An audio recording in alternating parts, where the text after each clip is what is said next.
আসসালামু আলাইকুম। Hi everyone. চলে আসলাম রান্নার একটা ভিডিও নিয়ে। আপনারা একটু কষ্ট করে ভিডিওটা দেখতে থাকবেন। তো চলুন আপনাদের সাথে নিয়ে রান্নাটা শুরু করি। প্রত্যেক দিন সকালে ঘুম থেকে উঠে একটা টেনশন কাজ করে যে আজকে কি রান্না করব, আজকে কি রান্না করব। আর বাচ্চারা তেমন সবজি একটা খেতে চায় না, মাছও খেতে চায় না। তো মাংসের আইটেমটা দেখা যায় প্রতিদিনই আমার রাখা লাগে। তো একই রকম রান্না প্রতিদিন তেমন খেতে চায় না, এটাও একটা টেনশন। তো মানে দেখা যায় এক এক দিন এক এক রকম ভাবে রান্না করে দিতে হয়। তো আজকে ভাবলাম যে মুরগি রান্না করব। প্রথমে ভেবেছিলাম ঝাল করে রান্না করব, তারপরে ভাবলাম যে না, একটু অন্যরকম ভাবে রান্না করি।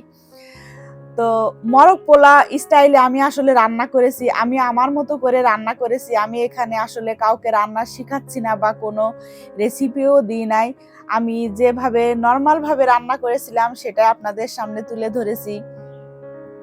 তো আমি প্রথমেই এখানে আমি ২টা মুরগি নিয়ে নিয়েছি। তো আমি প্রথমেই মুরগিগুলো রেগুলার সাইজ করে কেটে একটু টক দই, একটু লবণ দিয়ে ম্যারিনেট করে রেখে দিয়েছিলাম প্রায় ০.৫ ঘন্টার মতো।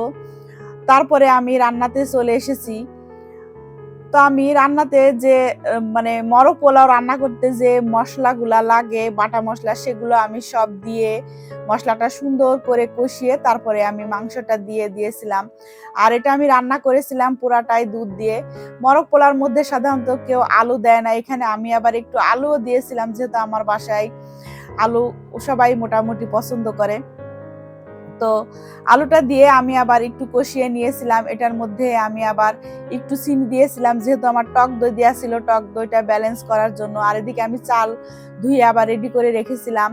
আমি আবার একটু ঘিও ইউজ করেছিলাম, একটু কেওড়া জল ইউজ করেছিলাম, যাতে একটু শাহি শাহি ভাব আসে, একটু ফ্লেভারটা ভালো আসে। যেহেতু আমার চালটা ধুয়ে রেডি ছিল, এদিকে আমি পোলাওটাও বসিয়ে দিয়েছিলাম। তো আমি একটু লবণ দিয়ে আর একটু আদা বাটা দিয়ে আমি চালটা সুন্দর করে আমি ভেজে নিব। চালটা ভালো ভাজা হলে পোলাওটা আর কি একটু ঝরঝরা হয়, খেতে ভালো লাগে। আর এটার মধ্যে আমি আবার ডিমও দিব। তো ডিমটা সিদ্ধ করে যখন একদম মাংসটা রান্না হয়ে এসেছে প্রায়, সেই পর্যায়ে আমি ডিমটা দিয়ে আবার একটু ঢেকে রেখেছিলাম ৫ মিনিট মতো। আর এই ফাঁকে এদিকে আমার চালটাও ভাজা হয়ে গেছে, আমি ২ চুলায় বসিয়ে দিয়েছিলাম। তো চালটা ভাজা হয়ে গিয়েছে, এখন আমি মাংসটা দিয়ে দিব। তো আমি ডিমটা পরে দিব, ডিমটা আমি আবার একটু উঠিয়ে রাখলাম, কারণ একসাথে দিয়ে দিলে ডিমটা ভেঙে যাবে।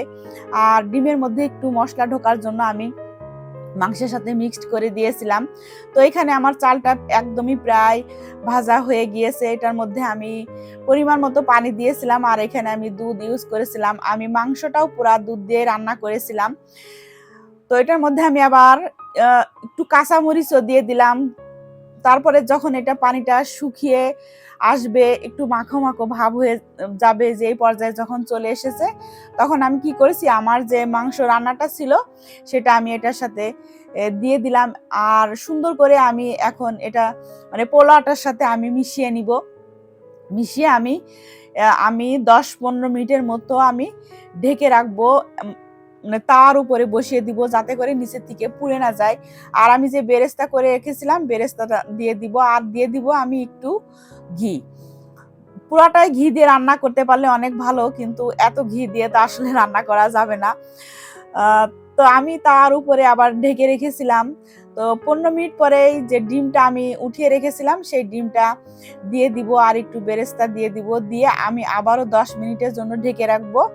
১০ মিনিট পরে আমার রান্নাটা কমপ্লিট হয়ে যাবে, খাওয়ার উপযোগী হয়ে গিয়েছে। আপনারা এইভাবে আসলে ট্রাই করে দেখতে পারবেন, আশা করি ভালো লাগবে।